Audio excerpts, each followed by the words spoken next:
Hello friends, ഒരു പുതിയ വീഡിയോയിലേക്ക് എല്ലാവർക്കും സ്വാഗതം. ഇന്ന് എളുപ്പത്തിൽ തയ്യാറാക്കാൻ പറ്റുന്ന ബെൻസി റവ വെച്ചിട്ടുള്ള ഒരു പുലാവിൻ്റെ റെസിപ്പിയാണ്. ഞാനിവിടെ 2 ഗ്ലാസ് റവ എടുത്തു വെച്ചിട്ടുണ്ട്.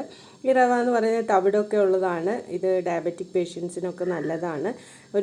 ഒരു കുക്കർ അടുപ്പത്ത് വെച്ചിട്ട് കുറച്ച് ബട്ടറാണ് ഇട്ട് കൊടുത്തിരിക്കുന്നത്. അതിൻ്റെ കൂടെ പച്ചമുളകും വെളുത്തുള്ളിയും ജിഞ്ചറും കൂടെ ചതച്ചതും ഇട്ടിട്ടുണ്ട്. കുറച്ച് കാഷ്യൂ ഇട്ട് കൊടുക്കാം. കാഷ്യൂ ഒക്കെ ഒന്ന് മൂത്ത് വരുന്ന സമയത്ത് നമുക്ക് ഉള്ളിയും തക്കാളിയും അതുപോലെ ക്യാരറ്റും ഇട്ട് കൊടുക്കുന്നുണ്ട്. നിങ്ങൾക്ക് ഏത് വെജിറ്റബിൾ വേണമെങ്കിലും ഉപയോഗിക്കാം കേട്ടോ. ഞാനിവിടെ ബീൻസ് ഒന്നും ഇല്ലായിരുന്നു, അതുകൊണ്ടാണ് എടുക്കാത്തത്.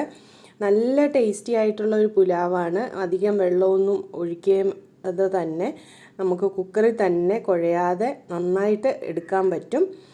നന്നായിട്ടൊന്ന് വഴറ്റിയെടുക്കണം. ഇനി കുറച്ച് ഉപ്പിട്ട് കൊടുക്കാം.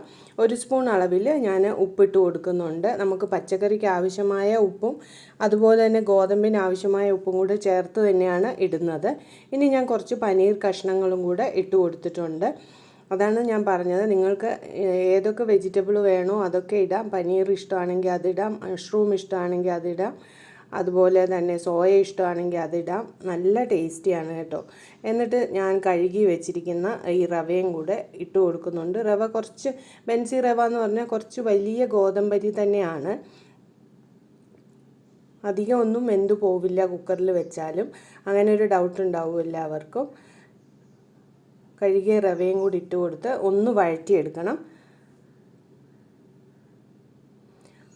ഇപ്പോൾ 2 ഗ്ലാസ് റവയാണ് എടുത്തിരിക്കുന്നത് എങ്കിൽ 3-3.5 ഗ്ലാസ് വെള്ളവും കൂടെ ഒഴിച്ചു കൊടുക്കണം. അതായത് ഈ റവ നല്ലവണ്ണം മുങ്ങിക്കിടക്കത്തക്കവണ്ണം വെള്ളം ഒഴിച്ചാൽ മതിയാകും. വെള്ളത്തിൻ്റെ കണക്ക് എപ്പോഴും ശരിയായിരിക്കണം. 2 ഗ്ലാസ് റവയ്ക്ക് 3.5 ഗ്ലാസ് വെള്ളം ഒഴിക്കുക.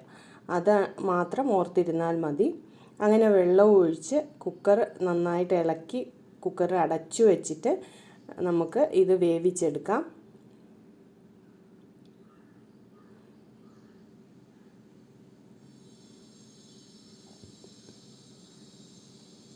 റവ എല്ലാം കൂടെ നന്നായിട്ടൊന്ന് മിക്സ് ചെയ്തെടുക്കണം.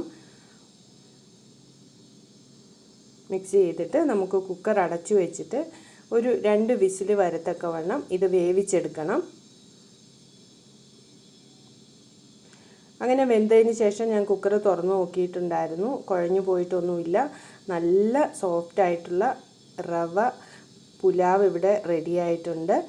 അപ്പോൾ വീഡിയോ ഇഷ്ടമായാൽ ലൈക്ക് ചെയ്യണം, ഷെയർ ചെയ്യണം, കമൻറ്റ് ചെയ്യണം. Thank you.